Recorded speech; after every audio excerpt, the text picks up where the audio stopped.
Hello and welcome to the Room of Lives. I am your host Neil. Today I'm talking to Brielle, a young screenwriter from China who lives and works in Los Angeles. I met her on the night of New Year's Eve at a mutual friend's party, and on the next day we got coffee and talked. In this conversation, Brielle tells me about her life background and journey from science and communications engineering into writing for films. She shares her feelings about different genres such as comedy, art house, and pop culture, her passion for sci-fi and drama that explored the human condition and dynamics against different backdrops, and describes an idea for a story that she dreams of producing. She talks about her inspirations: director Christopher Nolan, Taiwanese filmmaker Edward Yang, and Phoebe Waller-Bridge, who is the writer and lead actor of the Fleabag comedy series. She then describes her perception of the artistic and literary contrasts between Chinese and American films and narratives, and the challenges she faces as a Chinese girl trying to write stories in a foreign language for the starkly different culture of the US. If you enjoy visiting the Room of Lives, consider donating Ether, DAI, or other Ethereum-based coins to abranil.eth. That's abranil.eth.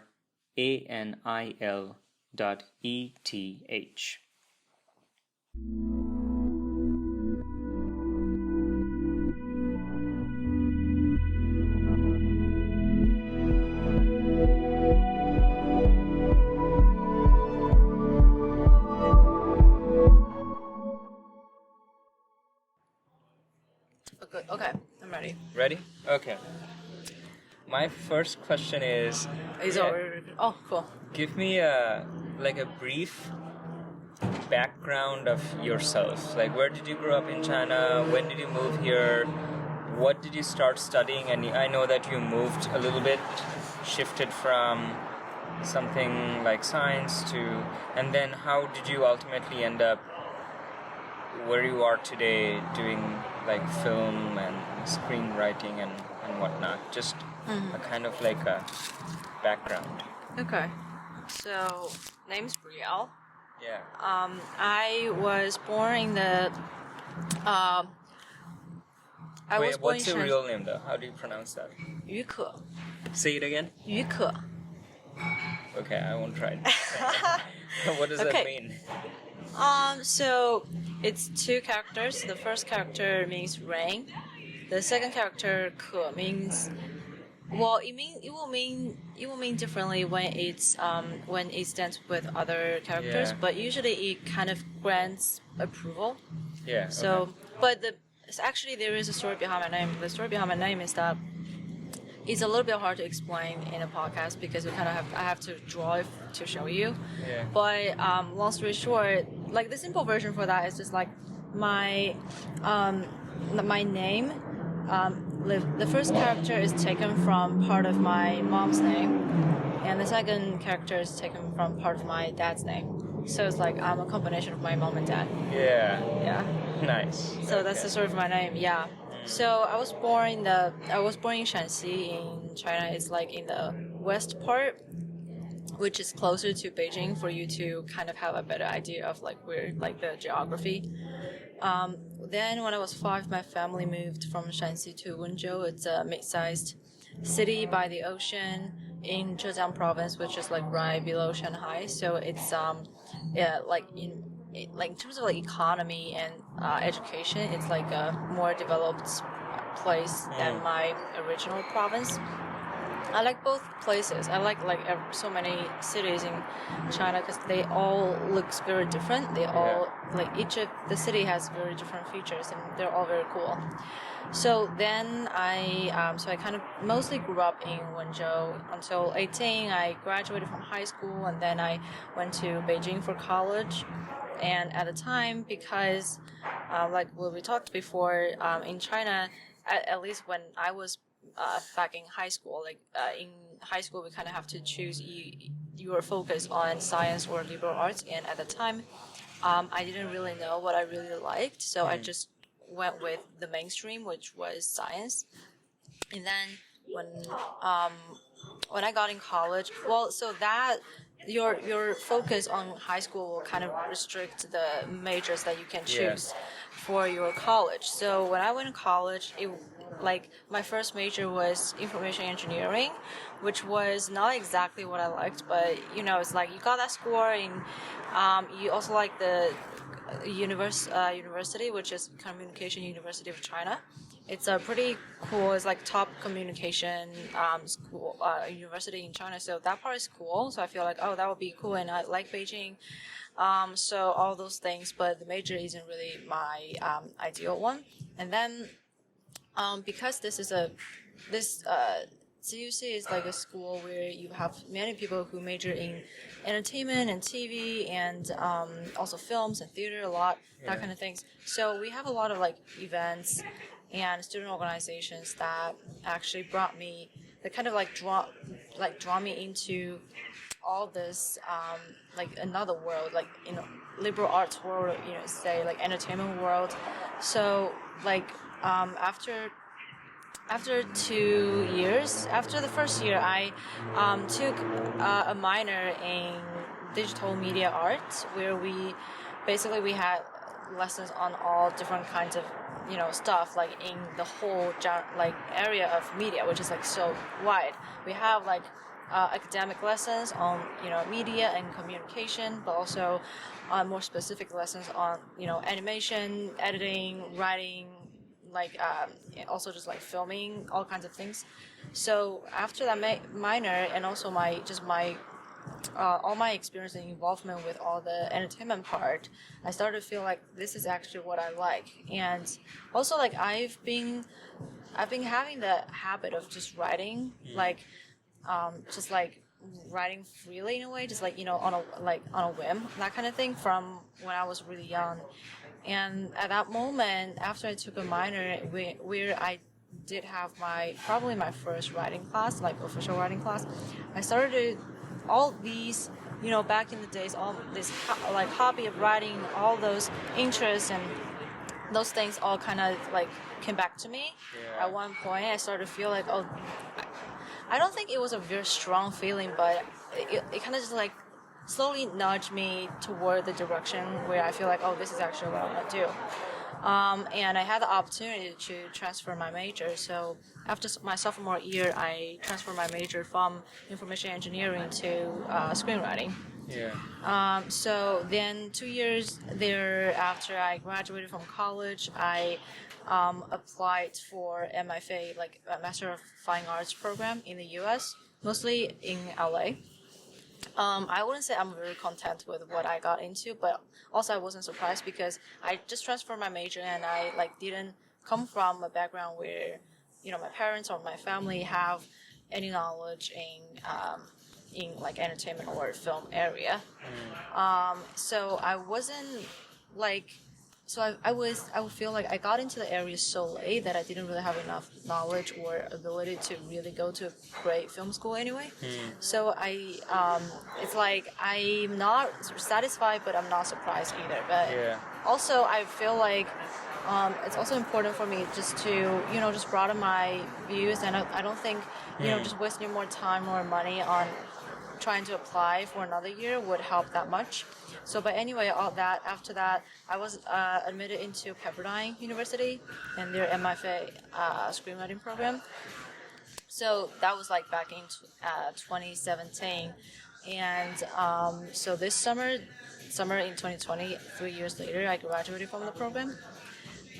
During this time, I got to know a lot of friends who are in film, and also from other film schools like AFI. I know a lot of friends from AFI, American Film Institute. And I joined a lot of their productions. Not a lot, but like a few. And I got to know a lot of cool people, and started to know more about the industry, started to know more about all these kind of things. And LA is like a perfect city for that. And I just always love the city. So like during that, I joined some productions, so I started to explore a little bit, just in terms of film and entertainment and TV. Apart from being a writer, I'm also doing part of producing job. And this year after I graduated, I I won't say like shifted my focus, or maybe I should say that I'm not sure, but like just I kind of diverted a little bit from writing to producing, but I'm still doing writing, so kind of like mostly it's like doing both at the same time. And because I feel like first thing is that it's helping each other. Say I know how to produce would help me a lot in writing, and I know writing, creatively. It would help me so much in producing and making decisions as well.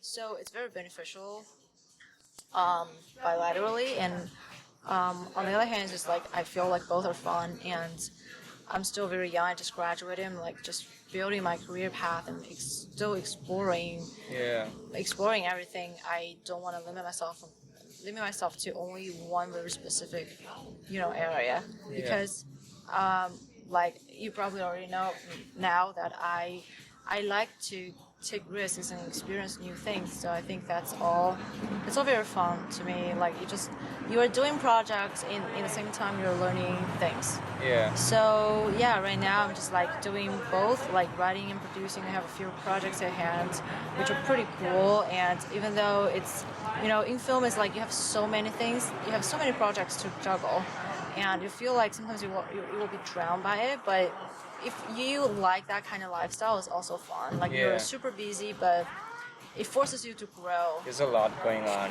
Yeah, a lot going on. So it's a good point of like we're having this conversation on the first day of the new year, because it's like a good point for me to pick up where I left off. Yeah. From December, and it's like you need to go back to the momentum and the whole thing. So I see.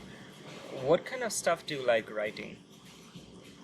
In terms of genre, I would say mostly drama, but also like I think from last year,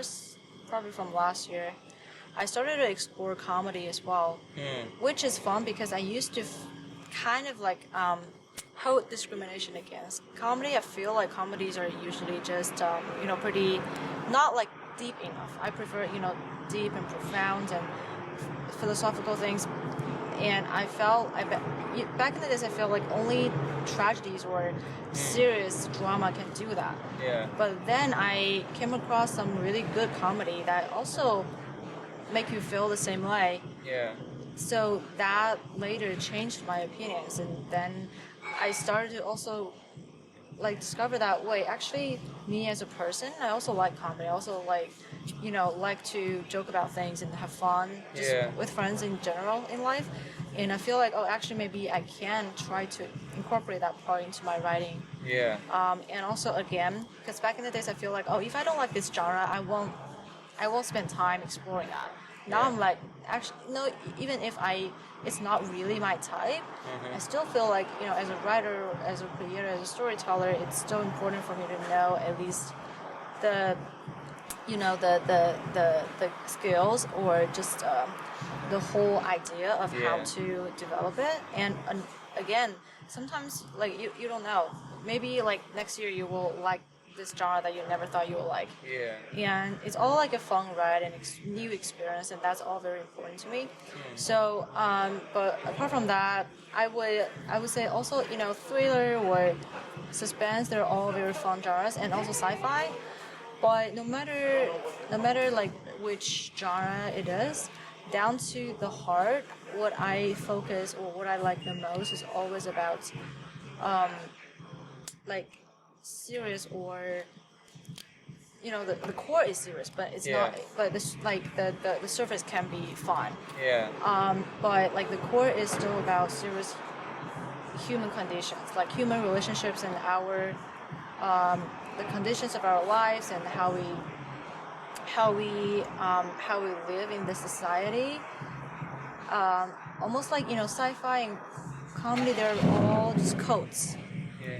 Like sci-fi is fun, especially like to me, sci-fi is especially fun in terms of it's like imagining a concept, or imagining like a backdrop, and put human beings into this imagined world Yeah. and explore humanity and explore human society from there, which is like super fun. Yeah. And comedy is in a way too like it's although it's more on the emotional level compared to sci-fi. I feel like sci-fi usually is more on a philosophical level, like good ones.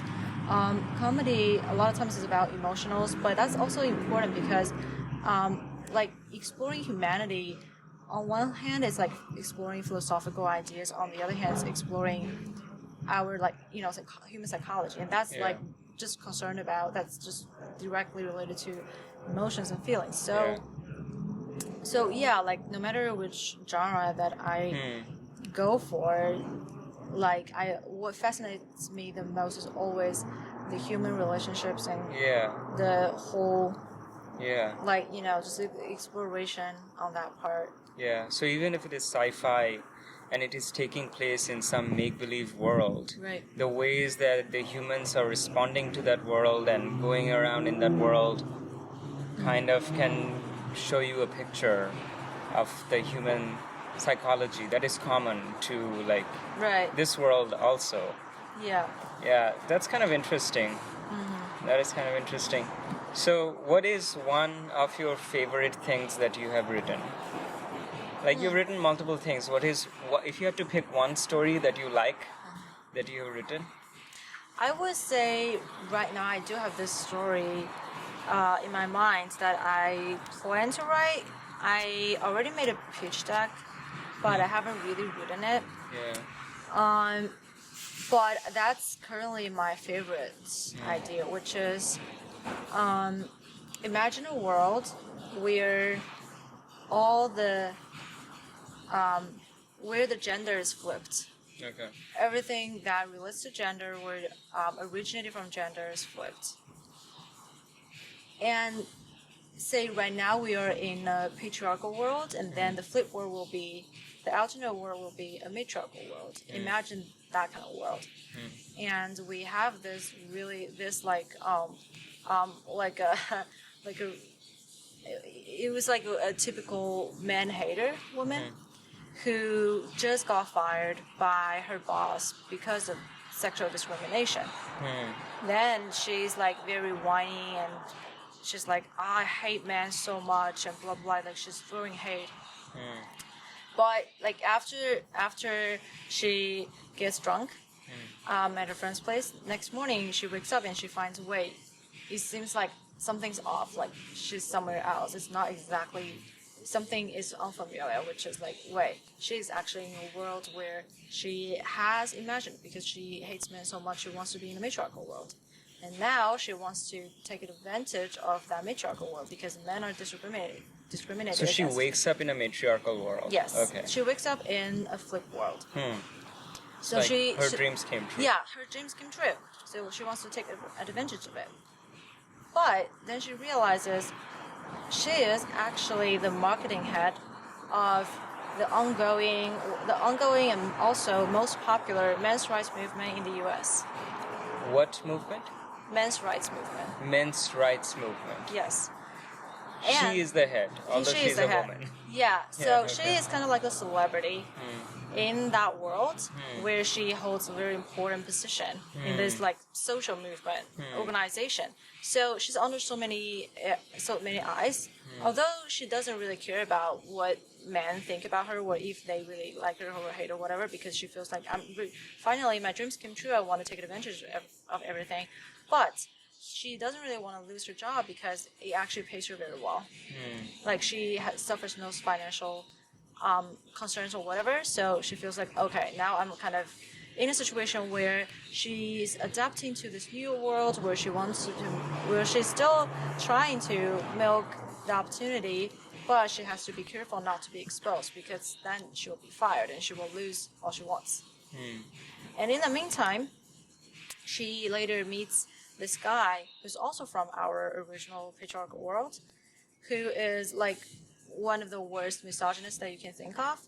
And then at first, like, they hate each other in the flip world, but gradually because they are positioned in another world, which is like with which everything is flipped, they started to realize a lot of things that they never would have been in our original world. So gradually, maybe some conversations are going on, and he, the man who traveled from our original world, started to join the men's rights movement, and then our female protagonist starts to understand more from men's perspective, and later when the conversation starts going, they started to understand each other more and understand the whole situation and issue better in a much deeper way, and then we just start from there.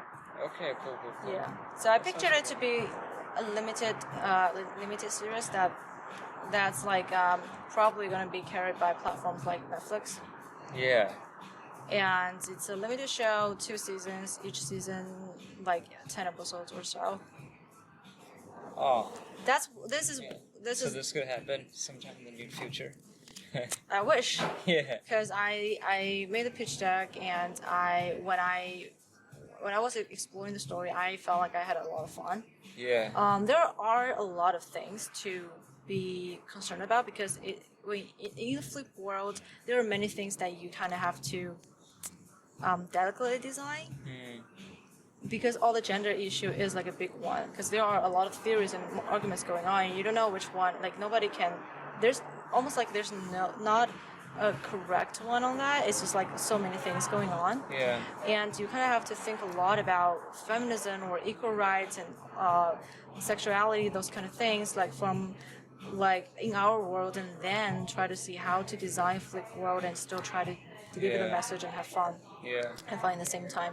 But overall, I feel like it's like I need a lot of research, but the research is something that I always want to do anyway. And also, I feel like the comedy part will be just amazing. Like the whole situation. I can imagine. Yeah, and it's like Fleabag. Fleabag. Have you seen that show? No. It's like the tone will be a little bit similar to Fleabag. It's like also like absurdist comedy, dark comedy. Yeah. But it will be fun, and it can be vulgar and very blunt too. But I feel like that's the fun. I feel like I want to go bold with that show. So I haven't reading it, but it's like right now on my board, on my plate, this is one of my favorite. Yeah. Is there anything already out there that's been made that you wrote? No, haven't. Okay. Which is what I'm trying to do. Yeah, you're at the start of your career. Yeah, it does take time, especially for writing. Like for a project to be actually produced and be out there, it takes at least a few years. Yeah. So I want to get a sense of your influences or inspirations. So can you tell me about a film or something like that you really liked, or a director or a writer, and why, and what you liked about it?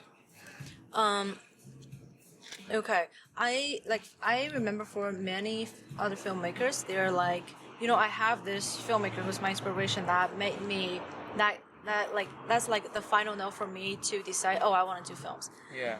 Interestingly, I don't really have that kind of filmmaker or like a beacon for me to help me down that path. Like for me, it's like it happened all very gradually.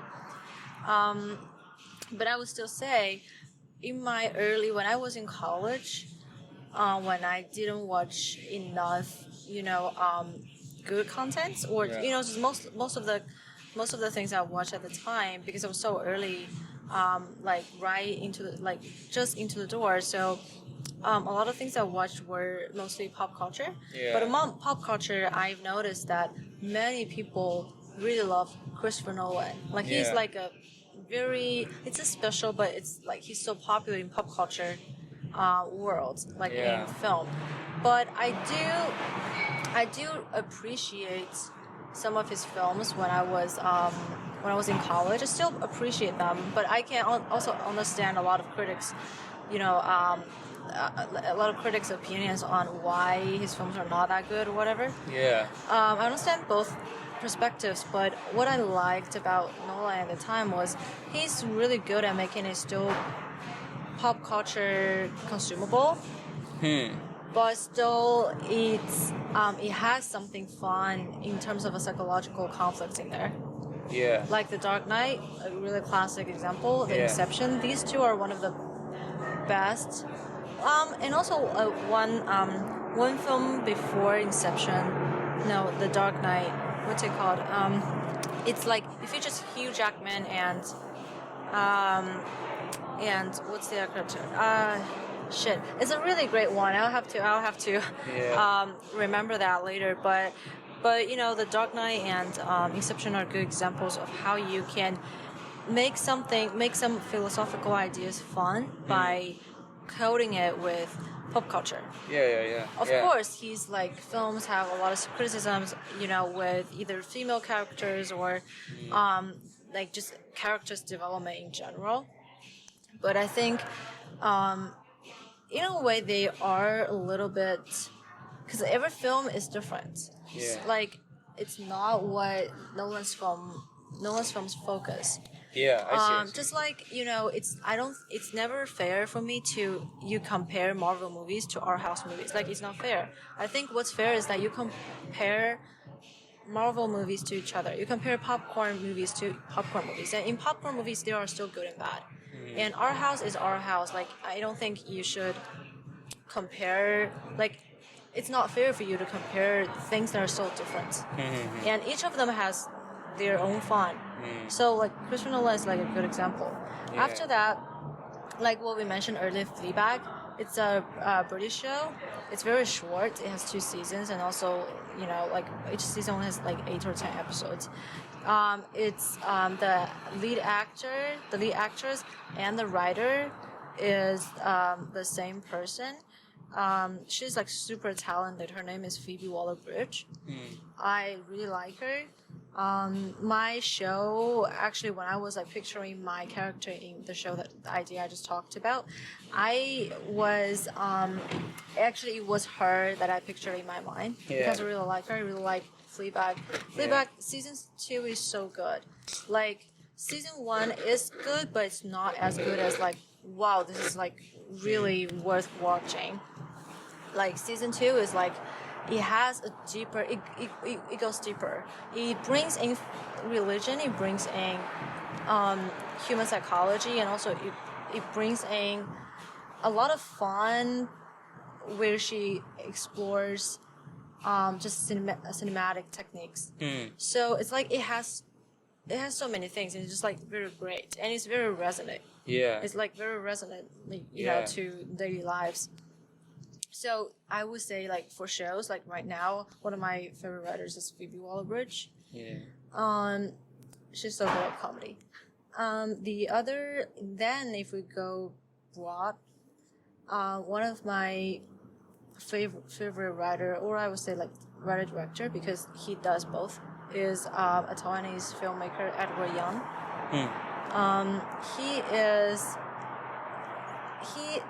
His films are very art house. What's his name again? Edward Young. Edward Young. Yeah. Okay. So his films are art house, but it's also fun. It's fun, and also you can see how you can literally see how great or how perceptive he is at understanding Chinese culture and understand human beings in the especially in the Taiwanese society in certain times. And you can see there are a few like classic movies of his, like one of them is Yi. It follows like a big family around 2000s in Taiwan, and another one is called A Brighter Summer Day. It's a story that happened back in the 80s, but like all these movies where you can see it follows like this family or these characters, and you can see the whole era behind it, and you can see the struggles of all these human beings. Like it's done in a subtle but also very expressive way, cinematically. There are other 2 films that I really like. Although A Brighter Summer Day and E are, I think, probably his most famous ones. But his other films are also very good. There's one called A Terrorist. The cinematography and just the whole cinematic design is just like crazily good. Yeah, it's like really good. And A Terrorist is like it depicts the loneliness, the lonely status of modern people in big cities and how all these confusions and the struggles and love and hate, all this like almost like push and pull. That part is just like very fascinating and amazing to me. Yeah. The other one is called Mahjong, and actually all his films are really good. Mahjong, like the board game? Yes. Yeah. And Mahjong is a really great one on also again just on human relations in cities in a specific backdrop, and it's also very fun to watch. And Mahjong it's almost like so many characters are very talkative. It's almost like a play in a way, but it's just like you can see how like all these characters like interact with each other. The dynamics of characters is just really amazing. It's kind of hard to describe, but you can see how he's really good at going to the core of all these characters and like present that to the audience. Yeah. So I would say like he's one of my favorite director or just filmmaker in general. One question that came up in my mind as you were talking is that, so you have come from China to the United States to study and work. I've come from India to the United States to study and work. And I think what we both find is that American culture is very different from the culture of our home. That does not present much of a difficulty or hindrance or an obstacle to me to do my study and work because I'm in STEM. And STEM is not dependent so much on your culture or tradition or blah, blah, blah. You like do math or you write code, blah, blah, blah. So I can be from India and can come from a very different culture. And I don't have to have such a good understanding of the culture here in order to do my work and be successful. But for you to come from China and then write stories for films here that have to do with people's lives and culture and interactions, do you find that it is a challenge to be from a different culture? It is definitely a challenge, and especially just like what you said, because if you major in STEM, if you're working STEM or in some other majors like finance or whatever, those are more, as long as like you know how to speak, you know how to write, then you are kind of, it's like then it's all the same basically. But like writing or just film, entertainment, TV is definitely very different. Especially, say I'm not from Britain. I'm not from like a very similar background. It's like I'm from a very different. It's almost like opposite like culture background. So of course that is like definitely one of the biggest challenge, which is also why it's not many people are skeptical about international writers, like especially people like me who are from like very opposite background, of like building a career here, like including like my parents, like they won't believe that, and also actually a lot of my friends, because they always feel like you won't have enough opportunities here. First, the challenge is like so huge, like filmmakers literally from all over the world are here, and there are so many talented people and really like talented and hardworking people, and it's not like because like first, like if you want to as a filmmaker, you do have to sometimes consider the market, like the audience, like who you're making the content to. And if you're making a content to like a different background, of course, like there will be a lot of things that you have to consider, because like sometimes it's not only about details or how people speak, even though those are all challenges as well, but sometimes it's about the whole mindset will be different. Especially I felt that the strongest the first year I came here. Now it's getting better because I know better. I understand better how like people from other backgrounds think, but like the first year it was like very strong. Like sometimes like maybe some of my American friends won't really understand why characters would do this, because it's from different backgrounds. And it's a very subtle and interesting thing for me to discover gradually. But when like back to talking about challenges, all these are definitely challenges because I have to be careful like which market I'm like writing for. One of the good thing is like the show idea. That's almost like in a way it's like sci-fi, that we really imagine a world, and in that world like all these culture all the roles of different cultures and backgrounds won't necessarily be involved that much. Yeah. So right now I'm kind of like finding ways to getting here. And also another thing is that because right now, like in recent years, like Hollywood's being more and more liberal in a way. Of course, we still have a lot of work to do, but like generally it's getting better. So many minority people here in the America would have more opportunity to be more represented, so to have more diverse stories. Yeah. So that's another way to work it, but there's still difference. Like you probably, like everybody knows that, say Asian American people and Asian people are still different because it's still different backgrounds. Yeah. Although you can feel similar things, like you're still you come from this background, but you feel another culture, but it's still different. And this is another thing that can be challenging, which is like even if you understand the mindset, there are so many subtle culture stuff that you don't grow up with. Yeah.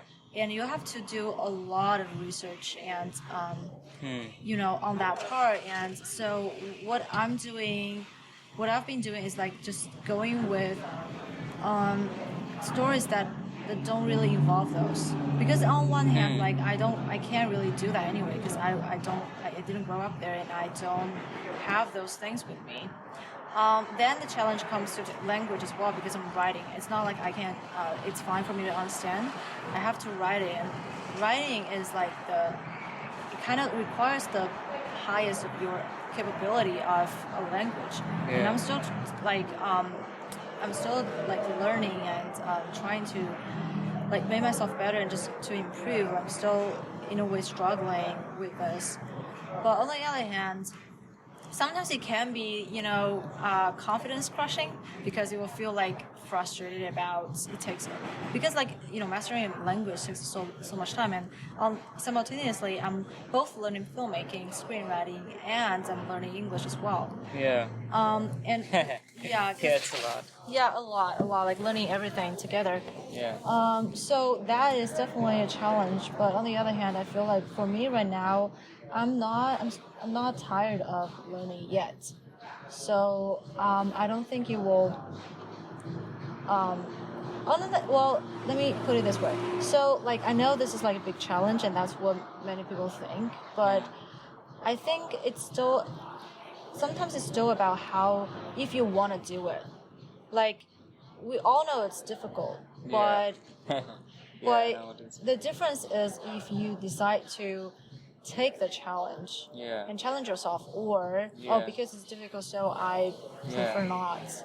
And if you enjoy the challenge, like if you enjoy, like, okay, so here's a challenge, I have to learn about American culture, at the same time I have to learn all of this English, and if you enjoy that process, then it's like a worthwhile challenge. Right. And also like just learning all of these, it's not only about just helping my career, but it's also about just me as a person exploring new things, and those are always fun. And also, which is, well, since we're talking about this, it kind of goes back to what I my self-introduction earlier. I'm doing both writing and producing right now, so it's like producing part would help me to kind of take some burden off the writing part, because writing in a foreign language is definitely like a really big challenge. And right now for my writing projects, actually they all come from China. Like I'm not there yet to directly write for American market. Well, even though that show is like definitely not for American market, but more for the global audience. But that's a project that I will definitely want to do it in the US, because like that show that show is very American in a way. So I'm like just trying everything, but producing part would take the burden off a little bit. But it's like, because you still have to eat, you still have to buy groceries, you still have a life to carry, and so it's like I'm just trying different approaches to help myself to earn more opportunities or time of just trying to improve myself to that like goal. And and also just like even though this is a challenge, and sometimes I like this year actually, I've been going back, being skeptical about if it's really worth it or if you can really make it. Then, because I do actually have writer friends who are from China, but now they've decided to stay here.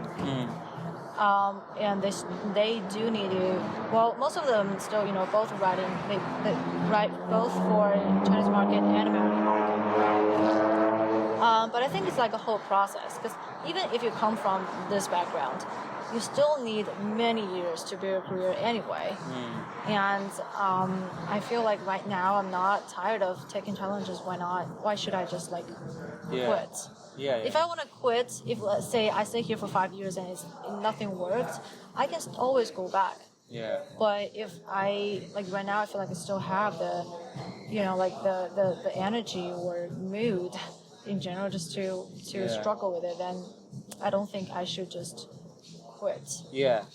Some of these, I guess, cultural differences between America and China that you were pointing out last night was, you were saying that Americans are often a lot more straightforward than like Chinese culture, where things are like maybe a little bit more subtle. And then you were saying how a lot of American media and stories and films are kind of too optimistic, like they end on a happy note, whereas that's not the same. Oh, that's interesting. If you look at that cloud, that looks like a rainbow. Do you see that little rainbow cloud? Is that really rainbow or just clouds? I think it is the rainbow. Well, it's the spectrum being refracted from a cloud, I guess. Those are just physics words. It's amazing. And then you were talking about, isn't Interstellar also by Christopher Nolan?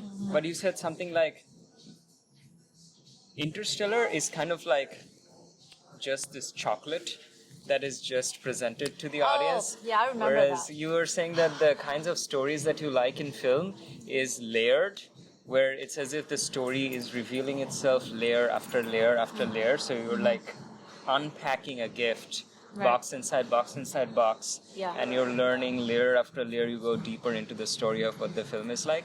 Whereas Interstellar is like, this is your gift, this is a chocolate, and there's no packaging. You just give it to the audience, and it's like spoon feeding them. Actually, although this whole metaphor, this whole analogy was brought up by Jackie, not really me, but I think she mentioned Interstellar. I really enjoyed Interstellar when I was watching it, but also I won't say it's like using her words. It's not the one that it's like layered up. It's not like intricate enough. But I would say it's like a good pop culture, movie. But the example I used last night was actually Parasite. Yeah, Parasite was a great example of, just for to delve into in terms of like the cultural differences and why at this time it got so popular in American audience. Actually, when I was still in school, I actually wrote a paper about Parasite. But like to me, Parasite is like too straightforward. Which is part of the reason why it can be appreciated globally, because it's like people can see, it delivers a clear message that's like that's worth thinking, but on the same time it's easy for most audiences to understand. For me, I guess I like challenge, so like if it's like intricate movie, I kind of have to think more about it. There's the fun. Like Parasite is very, very clear. It lays the theme on the table. It kind of just like the like what we talked about. It serves the chocolate to your mouth. It's like spoon feeding you. But on the other hand, it's like if you want to reach popularity, that's kind of something you kind of have to do, because most audience won't like, or because for most audience, movies are for escapism, and they won't feel like I want to spend my energy feeling like confused or feeling confused or like not entertained enough. That's why most people would prefer straightforward storytelling, which is why Hollywood, like the classic storytelling or narrative mode in Hollywood is still so popular. But to me, another like example that I would usually use to compare is another Korean film from a few years ago, Burning. Burning is the message is also very clear, but it's all layered up. It's like you can it's still clear, but it's not served to you. It's like it's like laid there, and you'll kind of have to follow the story and the characters to unwrap it yourself, like using the words I was saying earlier. And that's the fun part for me. But you also have to admit that that's not going to be appreciated by everybody because those movies are more subjective. So I guess like for me, I personally would like prefer movies that are more on the burning side. However, like I said earlier, I don't think it's fair to compare movies that are so different. And I can still enjoy popcorn movies, Marvel movies, or movies that people feel like, just like dumb comedy, cheesy comedy, but I feel like it's for occasions. And also, it's important for me as a storyteller to learn what's popular, what, general audience wants. Because it's also like, just human psychology study. Why people want cheesy stuff and comedy stuff, why people want funny stuff and happy endings, why people want to escape the reality.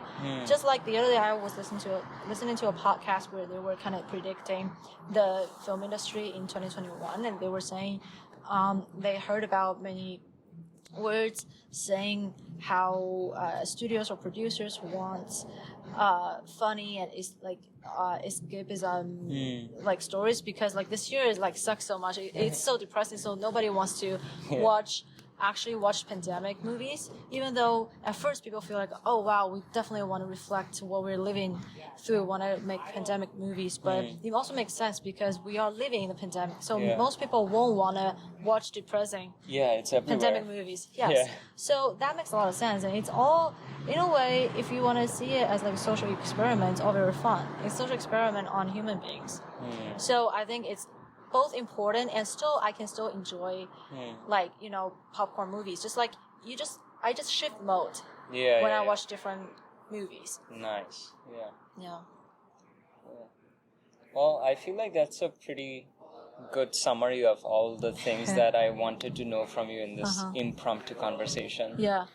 But thanks a lot for coming on my podcast and telling me all this stuff. Thanks a lot for having me. This is literally my first podcast. Oh, really? So nice. Very honored. Great. Thanks for visiting us today in the Room of Lives. See you next time.